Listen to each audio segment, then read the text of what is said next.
आज ये Swosti premium hotel किट विश्वविद्यालय किट लॉ स्कूल तरफ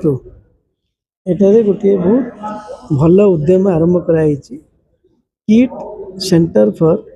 इंटरनेशनल आर्बिट्रेशन एवं mediation that means arbitration centre गोटे कॉटन रेजर लॉन्चिंग प्रोग्राम टी होची एथिरे आमे समस्त बहुत खुशी हमर सुप्रीम कोर्ट रो सिटिंग जज मान्यवर ऑनरेबल जस्टिस मेहता जी अच्छा इंटरनेशनल कोर्ट ऑफ जस्टिस मान्यवर जज यूसुफ अच्छा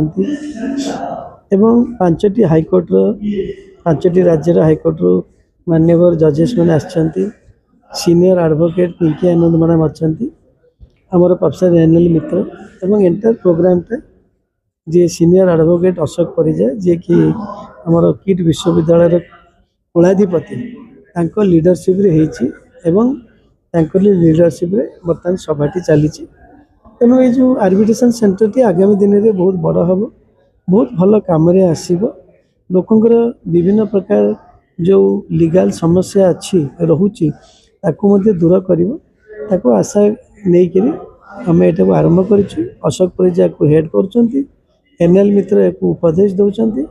एवं ए जस्टिस अनंग पट्टनायक जस्टिस अन्य मैंने ट्रस्ट मेंबर अच्छा तेणु आम समस्ते बहुत खुशी एवं मान्यवर सुप्रीम कोर्ट जज एवं हाईकोर्ट जजेस मानक आम बहुत बहुत कृतज्ञता जनाऊँ एवं इंटरनेशनल कोर्ट ऑफ जज जस्टिस को से समय काढ़ी आसी एठारे उपस्थित रही उद्घाटन कर प्रोग्राम टी 3 मास तलू आमर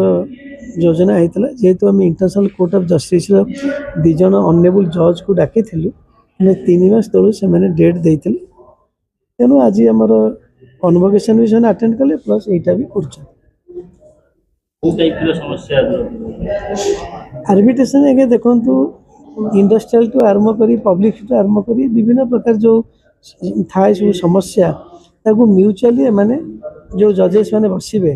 ताकू से समाधान करते से कौन हुए लोकंर जिनसटा समाधान हुए